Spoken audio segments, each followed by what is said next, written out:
Hello, everybody. This is Thomas, aka Noble Apocalypse, and joining me tonight is Bobby, aka Gradius. What's going on, guys?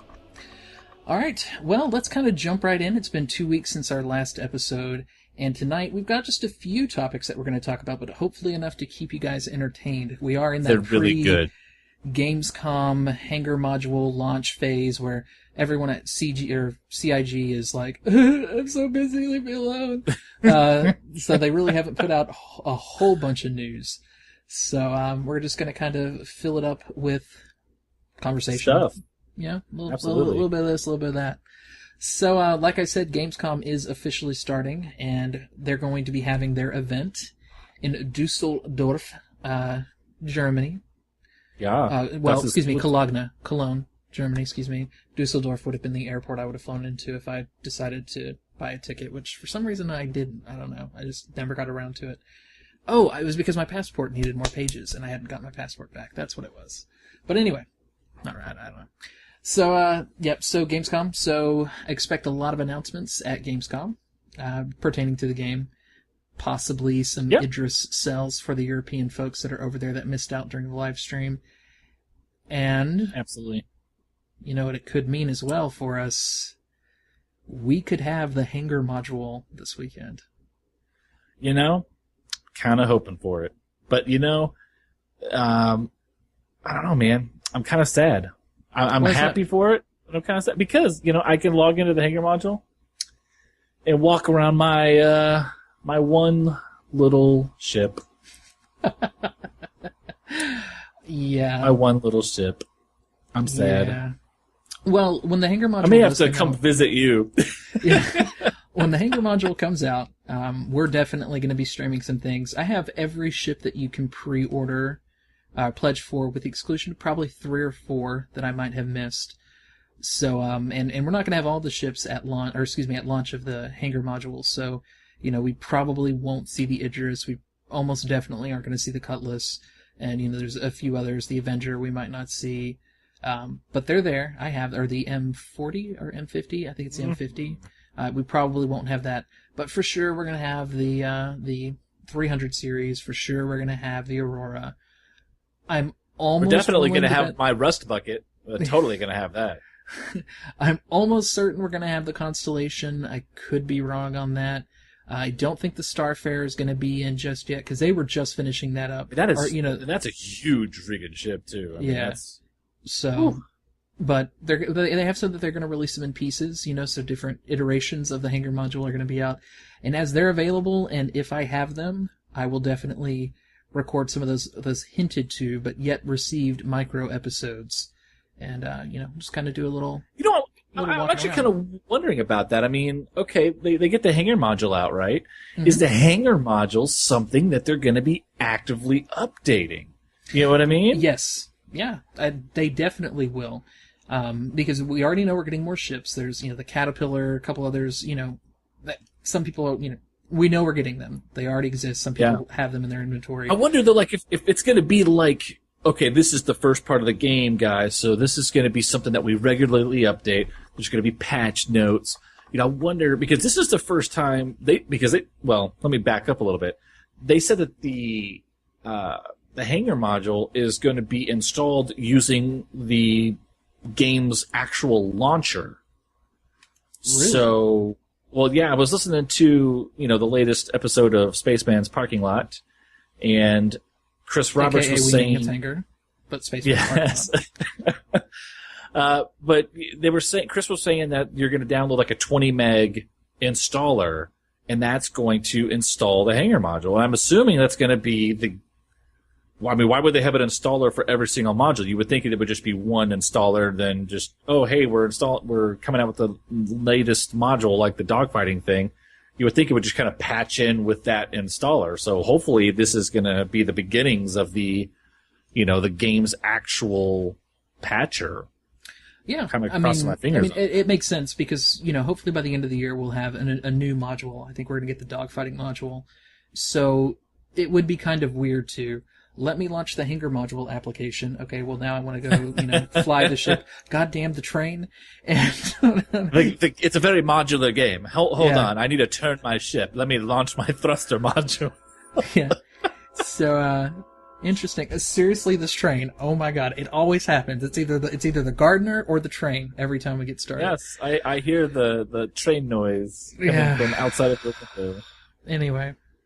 So patience. So I think you're right. I think that it's definitely going to be evolving. So we'll have our hangar, we'll have iterations of the hangar.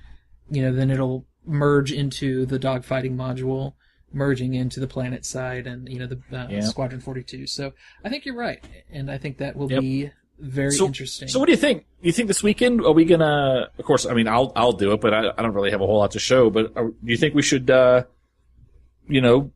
do some streaming, some live streaming of maybe do like a little mini-sode for the hangar module when it comes up? Maybe go into some of the ships and stuff, record some videos, throw it up on the YouTube channel, Yeah, I mean, and that's for sure. I mean, particularly as new ships are being released, we're going to hit it hard and heavy, the release date, and it'll probably just be a mini with either me or Gradius, or both of us, depending upon how, if we can get our schedules together.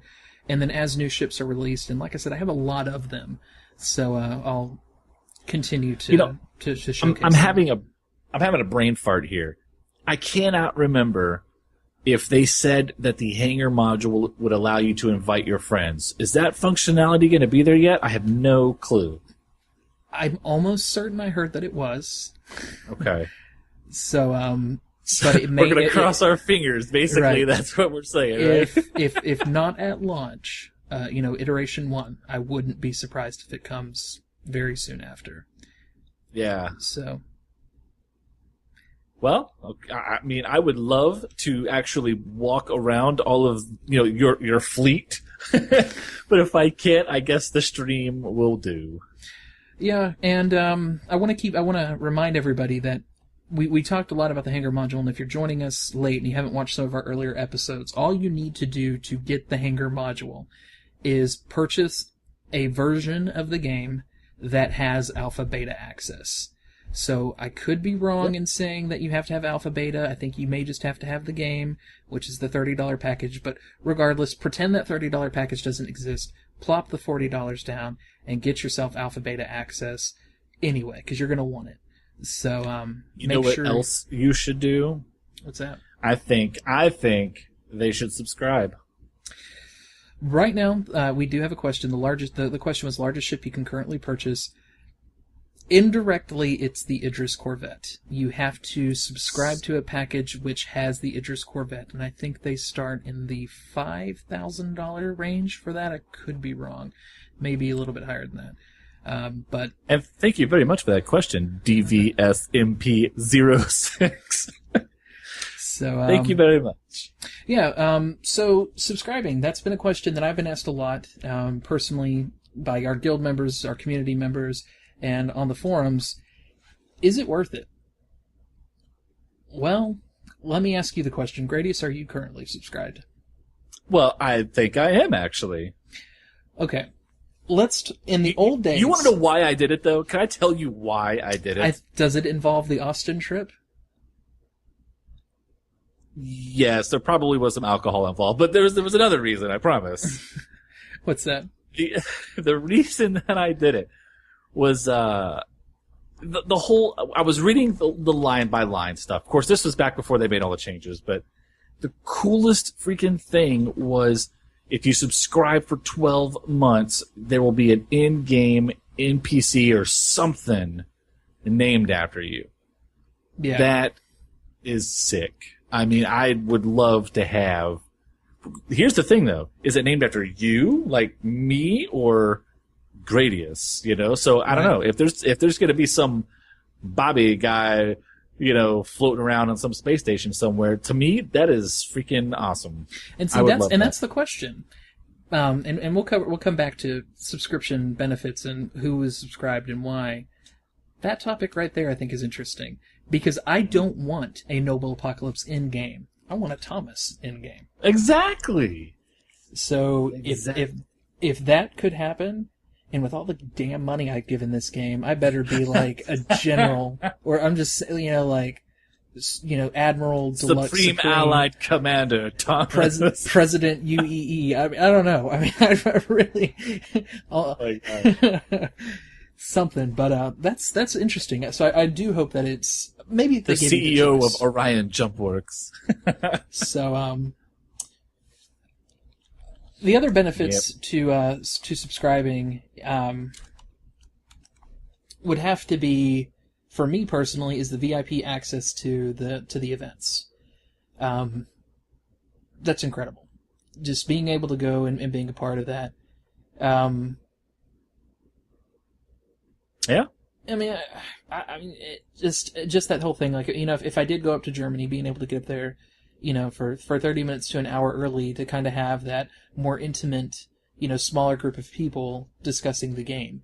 The people who you'd be talking about aren't just the people who, oh, I saw this on, Kickstarter and, pledged my $30.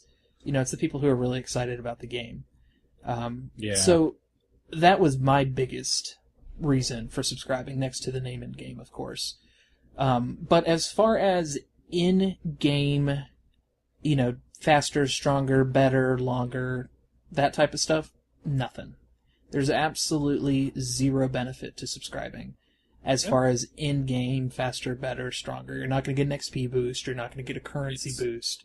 It's all about helping the game. Yeah, it's purely, at the heart, more than anything else, it's ongoing support for a game that you love or will love, and wanting to do the right thing. I mean, we all have seen how franchises have been destroyed by big budget companies, the EAs of the world, and I'm an EA fanboy. I'll throw that out there just for hate mail, but it's important for me to support the game. They don't have the incoming revenue from Mass Effect 1 to make Mass Effect 2. They don't have that incoming revenue. So you make the subscription for the game, and that's it. I mean, that's their fixed income for you. Their fixed income from you to make the game. So that's kind of my. Well, it's also important, though. I mean, subscribe. the whole subscribing thing. It's you get the subscriber forums and stuff, and I don't know if the devs or the community team actually go there and read those forums more. I mean more than the others. Yeah, gotcha. But I mean, it's still a great place for you to get. I don't know. To me, I feel like when I have something to say and I go there, I feel like the audience, or I feel like I have a better audience. You know what I mean? I feel like I have my message is getting delivered instead of just getting buried. You know what I mean? I guess that's what I'm trying to say. Right. There's fewer people posting. There's less noise. So your questions tend to, it's not post and 3 seconds later you're off the front page. So, exactly. And in the eyes of the people who are seeing those forums are the more committed. It's not just I paid $30 to forum troll. It's I'm making a continued commitment to the game. And as of this point in time, I have subscribed for a total of 13 months.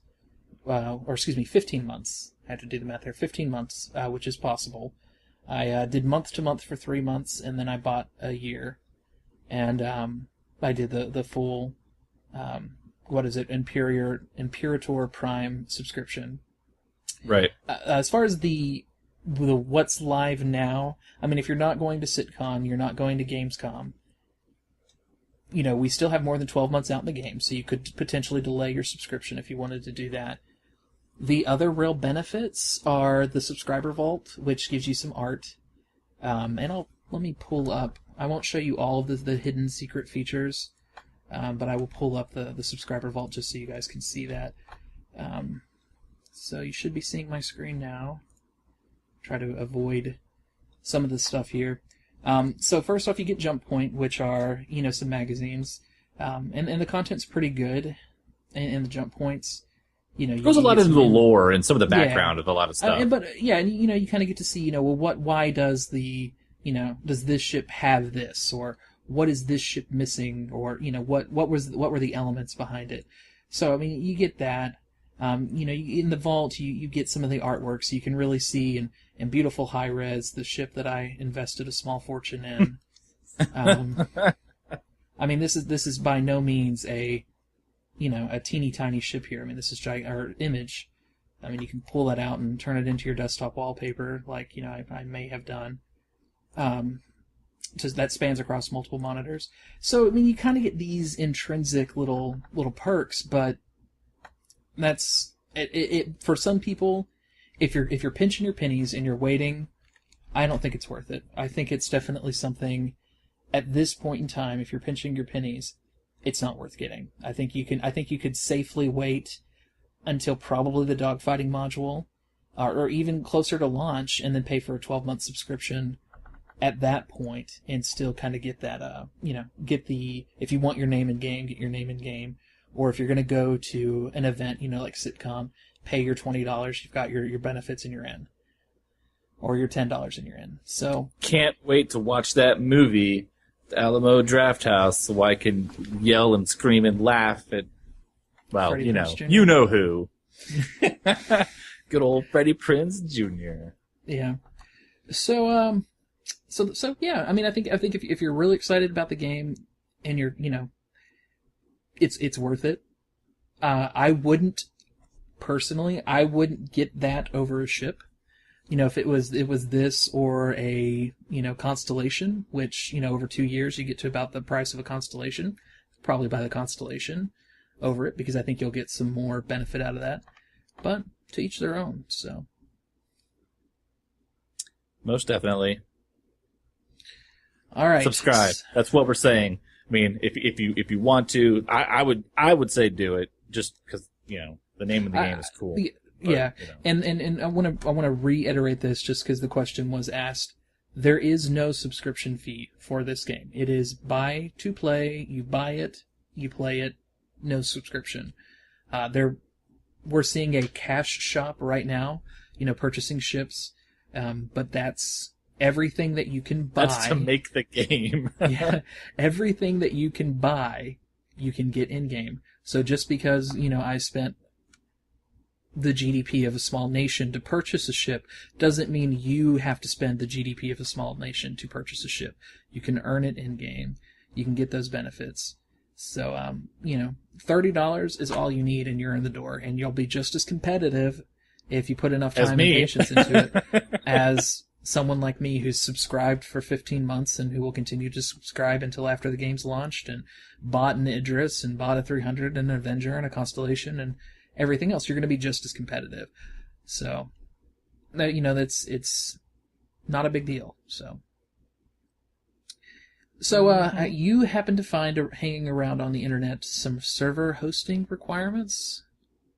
Well, I was looking around, and it's kind of tough because the game is built around on the Crytek, right? And if your game can play Crisis 3, then you should be able to play Star Citizen fairly well.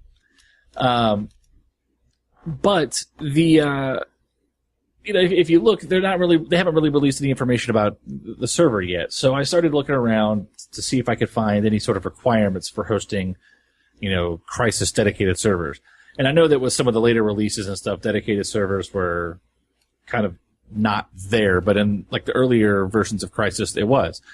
And I'm kind of, this is all purely speculative right now, but they're saying, for a server to host, I think the largest Crisis servers were like 32 players. I don't think they went up to 64 in the earlier releases. I don't think they did, but like a 32 slot server would require around 5 megabits of upload. Okay, so this is something that a lot of people are going to have to consider when they're considering running their own private server is bandwidth, right. And if, a lot of new games, I mean, heck, even this new, Cube World, it's like a new Minecraft-y type of game.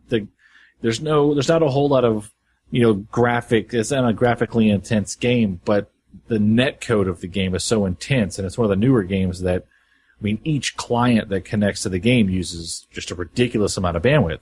So I'm assuming that with, this being based on Crytek, but still a more modern version of it, that the bandwidth requirements are going to be a little bit more steep. I could be Now, wrong, see, but I guess it's really based on how well they do the net code, right, for the game. well, I mean, you think of a game like Minecraft and like Cube World. Those worlds are being Right. dynamically generated and then Yeah. delivered to the client. Whereas in Star Citizen, there's going to be a little bit of that.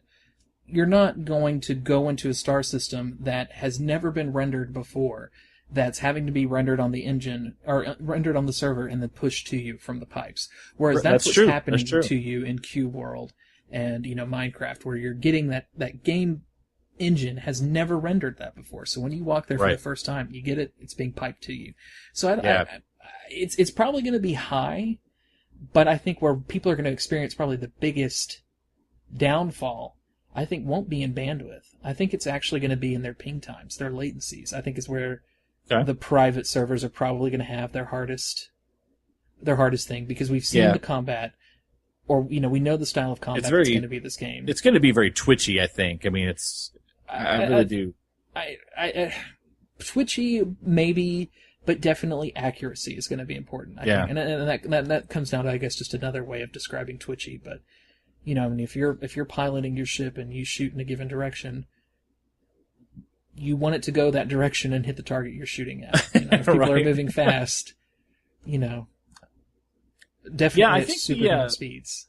It's gonna Right, be and difficult I to keep think up. as far as the game goes, you could be right. I mean, when we're talking about the type of connection that you're going to have, this is definitely not something that is going to work well hosted at home on your Time Warner cable connection. So Yeah, I mean, don't- this I is agree with you. probably this is probably something that you're going to have hosted somewhere.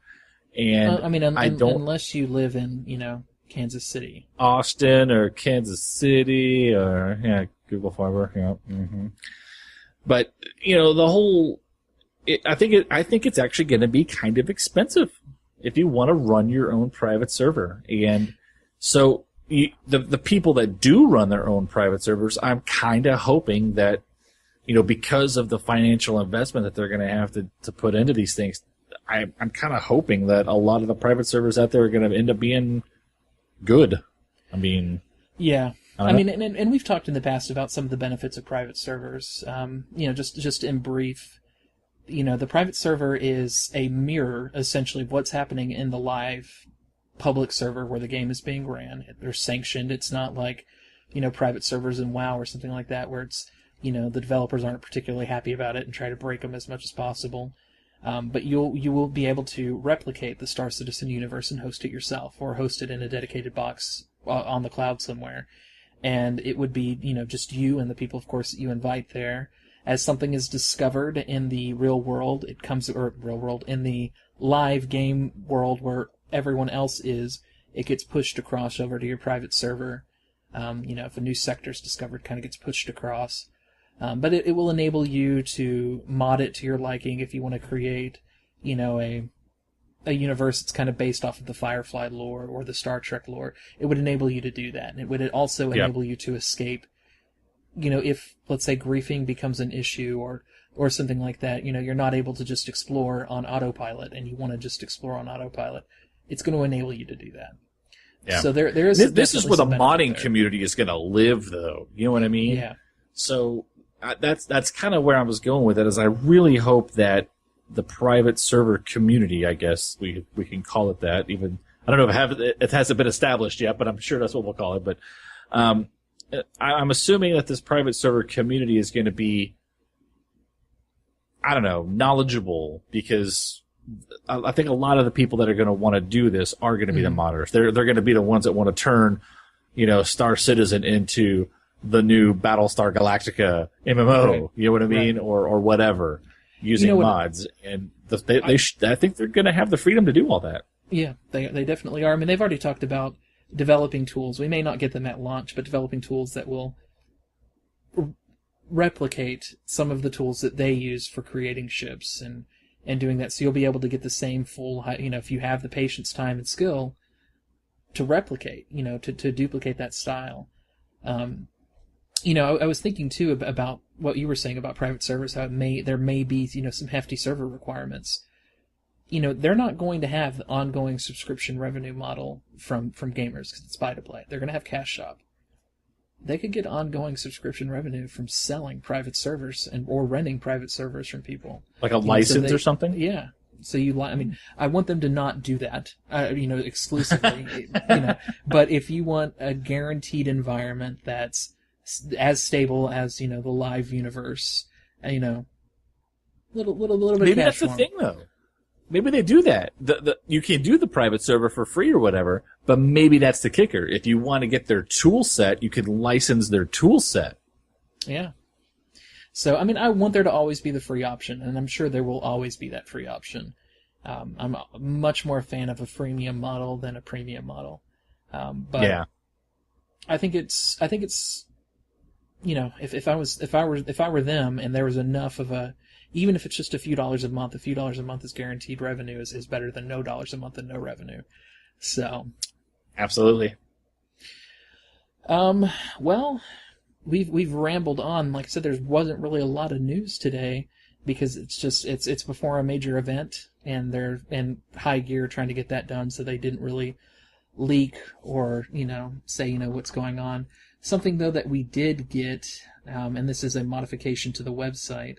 If you'll give me just a second here, I can maybe get this to work. But we did get a new ship browsing thing yes. on the website. Let me switch over to my screen here. So you can pick your model. Let's say I want to look at the Starfarer.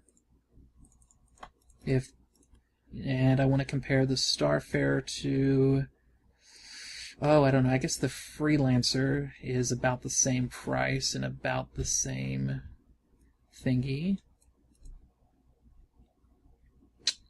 Other than the fact that I think I just broke their website. Compare. Quick, someone call Zane. Yeah, someone call up Zane BN. What's going on here? Alright, so why are my compares not working? Alright, but anyway, so you can see It's there. Trust it's there. It's compare selected. There we go. User error. But you can actually compare side by side. How big is it? How much cargo does it carry? So you can really see the differences between two cargo freighters. Or if you wanted to look at these ships are often compared the 300 series to the Avenger series. You can pull up your Avenger. I just like that it really does help you kind of plan what you want to do. Like it's like, okay, so if I want to get this ship, which one do I want to get? Oh, well, this one's got more cargo, or this one's got more hard points. Which one do I want to do or get first? I don't know. To me, it's a huge planning tool. It really is. And we're also seeing here, the M50. This was a limited edition ship that was only available around the time of the last live stream, which I didn't purchase. I don't know why I didn't purchase that. Oh, I know why I didn't. Because I purchased another limited edition ship. But there also will be different iterations of ships. One of the ones that we've talked about personally. My biggest reason I hadn't in the past pre-ordered the Hornet is because I was waiting for the alternate version to see if the alternate version was going to be something that I wanted, and sure enough, you can kind of see some of the planned variations. So and this can be found on the website under the Star Citizen ship spec. So if you want to take a look at that, it's there, and you can see all the different variants of some of the different ships. So other than that, Gradius, do you have anything else you want to talk about? Not really. Other than just, my never-ending excitement and desire to play this game, and my excitement for this hangar module that's coming up this weekend. At the very least, I will record my modest hangar and upload some stuff, but I'm looking forward to checking out some of the cool stuff that you have in your hangar, Thomas, and seeing what we're going to be blowing up other people with. So something that you guys can take a look at now too. This was mentioned on Reddit, I think about a week or so ago. You can hover over the ships in your hangar. Let me pull up a normal ship here, and you can see what type of hangar you're getting. So depending upon the ship classes that you have. So if you only have an Aurora, for example, I think my Aurora is on the first page of my purchases. Except it went back. You get like the notice how starter he hanger. said. Notice how he said the first page of my purchases. Shush. So you get so you'll get the discount hanger. Kind of works your way up. The 300 series. These are smaller ships. So you won't necessarily get. The biggest and best hangers. But as you work your way up, Because you they can don't kinda fit. see. Yeah, they don't fit. So so far I have seen I believe the deluxe, the basic or discount hanger, and the business hanger. I'm almost certain I am missing some hangers in here. But Missing some hangers. that is that. So if you are interested, let me just make sure I didn't miss it. Deluxe. Okay, so starter, business, deluxe, and other things that I've mentioned and probably have forgotten. So There you go. it's all going to be there for you right now, so you can check that in your hanger page if you are subscribed. Well, not subscribed. Excuse me, if you've pledged. So. Right. And our final thing is the running total amount. We were hitting about $1 million in between, $1 million a month, and we are on target for another $1 million this month. Absolutely. We're at about 15.7 million, and it is just going crazy. So we're getting, on average, about $20,000 days, and some days more than that. When I say 20, I mean 30. I can't do math. So about $30,000 days. So Almost there. is 16 coming. million. Almost there. Yeah. All right, guys. Well, So what does that? Well, what does that mean, though? Real quick, though. I mean, that's only about 6 to 7 million away from being fully funded for the whole thing. Yeah, fully funded, without having a Activision, EA, Ubisoft breathing down their neck saying, "We need this game tomorrow." And that is the goal, right? So tell your friends, tell your grandparents. So we're getting close, guys. That is all for me for today, or all from me for today. But same we here. should have another episode coming in about 2 weeks, and maybe sooner if we have the hanger module. Absolutely. Lots of stuff headed your way. All right, guys. Have a great couple of weeks. We will see you soon.